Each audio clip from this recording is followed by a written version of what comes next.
I grew up loving Pixar films. I have a special place in my heart to this day for the movies that influenced my love of film and my passion for creation. And one of the things that helped me express my creative passions was Lego.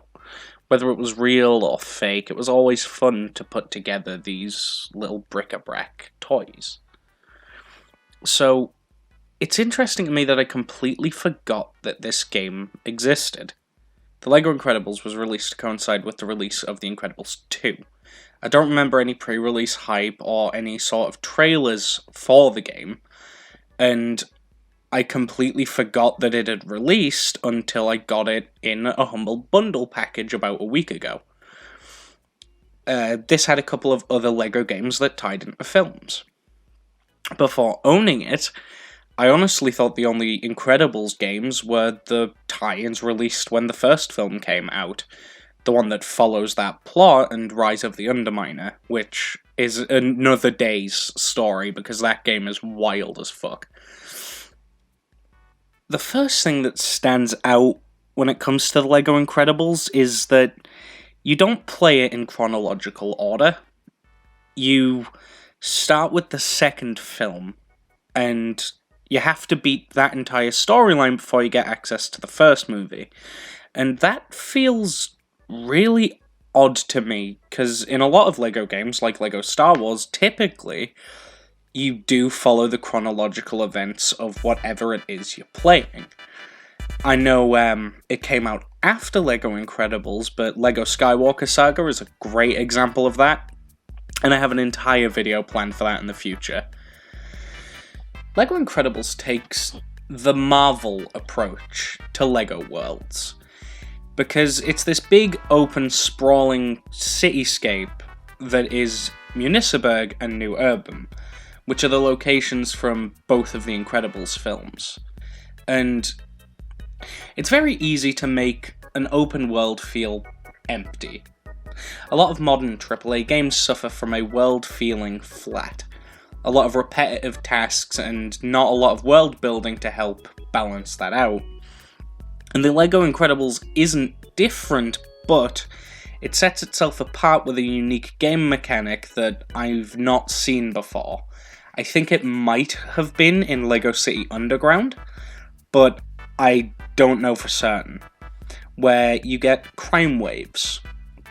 And that is when parts of the map, specific sections, are highlighted in red, and there's something going on there that you, as whatever character you pick, have to actually specifically go out of your way to do. This can unlock more characters, Incredibricks, which help you build things around the map. We'll get into that in a little while, and just generally helps progression with the game.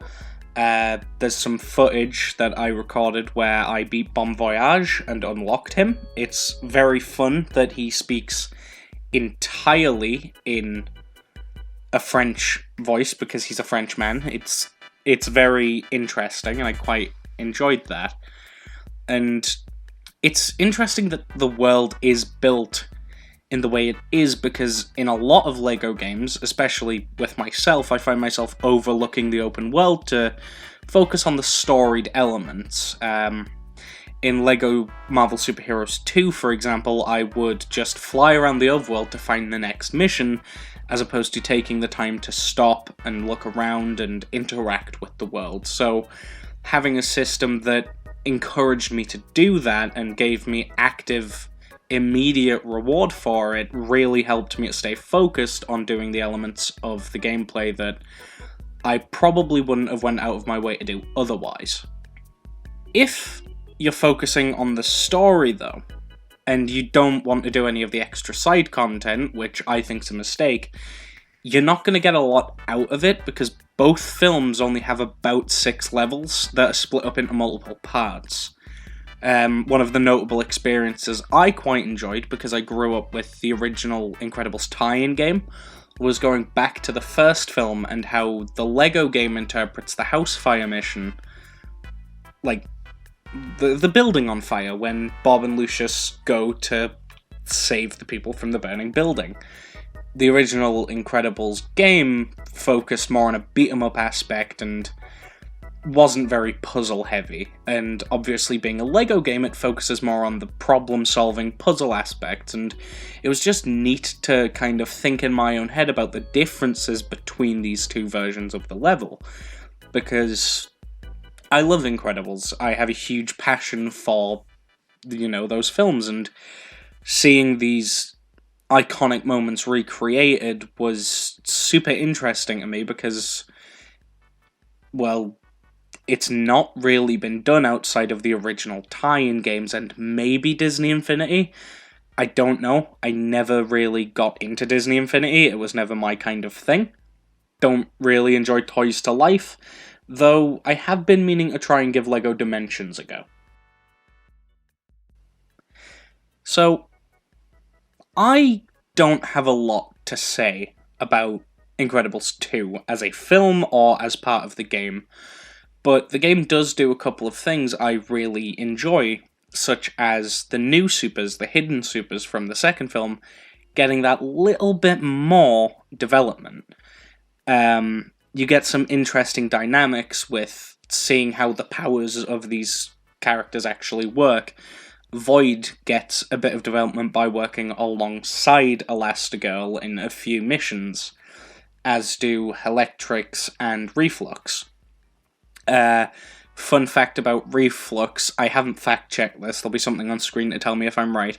From what I can tell, Reflux is voiced by the same dude who voices Grandpa Max in Ben 10, and it was really funny to be doing the sneaking around part at Screenslaver's lair, and just hearing Grandpa Max say these really funny, old man things.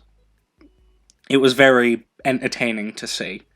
As well as this, Hellectrix has this surfer dude vibe, which I quite enjoyed, but one of the performances that stood out to me was actually Gazerbeam, because in order to accommodate the co-op, Gazerbeam isn't dead in this timeline, he's just got amnesia. But the best thing is, he's played very straight by Roger Craig Smith. And something about Sonic the Hedgehog playing Gazerbeam is so funny to me. He says everything very matter-of-fact to the point, kind of like Knuckles in Sonic 2, the movie. Do not resist me, Tree. I mean you no harm. Keep your defensive sap for the real threats. And I think it was a really fun choice to cast Roger Craig Smith in that role, because Gazerbeam's never had a voice before. This was the first time Gazerbeam has ever spoken, and to pick out some of the most talented one of the most talented video game voice actors of the modern age was a genius decision, especially for the direction they went with Gazerbeam. Speaking of the cast, though, it's interesting to note that there's only a few characters off the top of my head that are actually reprised from the film cast. Jason Lee came back to voice Syndrome. You've got Dash and Violet, Dash being voiced by the Incredibles 2 version, not the first film's Dash, because he went and grew up. Violet is also voiced by the same individual. But the new cast, the ones who replace actors who they couldn't get, are just as impressive. I think the performances for Bob and Helen definitely bounce around in terms of quality, because these are people doing impressions of the original voice actors, not the original voice actors, so there's some lines that don't feel quite right, but a lot of the time they hit the emotional beats just well enough. The standout new cast member is the guy who plays Frozone, John Eric Bentley, because he has an interesting IMDb, because if you look through it, he's actually played a lot of Samuel L. Jackson's roles in the past, and I think that's just really neat. This isn't as long a video as I would normally make, it's because I don't have a lot to say. It's a cromulent LEGO game. There's this adage among fans of the LEGO games, which is, if you've played one, you've played them all. The only thing that really should interest you is the story. And I think that it does some interesting things with certain story elements. There's a lot of jokes that have made me chuckle throughout playing it, and I have enjoyed my time with the game, but I don't think it's ever gonna be remembered as one of the greats. It's very formulaic, but there are some neat secrets and neat things for you to find. Specifically, the Pixar characters. I'm not going to get into too much detail, but that links back into the Incredibricks thing I was talking about earlier, where you can build special things. The first character I actually got from the Pixar characters, the only one I will spoil for you in this video, was Merida.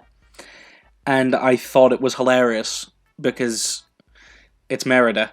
No one remembers Brave. I loved Brave, but that's a story for another day.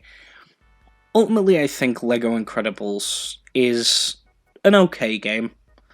It's not unique enough to push itself out from the crowd of other LEGO superhero games, but it does have the unique charm of being the only LEGO game that outside of LEGO Dimensions that includes Pixar characters and, you know, everything that entails.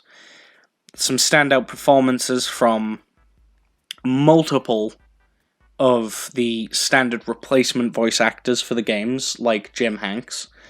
But for the most part, it's just a standard LEGO affair, and if that's fun to you, then you should try it out.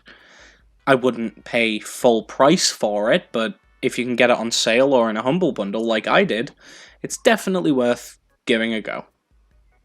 Okay, welcome to the outro card. Thank you all so much for watching. I hope you enjoyed this video. I just want you to all know that it means a lot if you did sit around and watch this. It's not very often I get new people. Make sure you like the video. It helps the algorithm know that my channel's actually doing something, and if you want to see more of me talking about video games or possibly movies, make sure to hit the subscribe button as well. Okay, thank you all so much for watching, and I'll see you in whatever video comes next.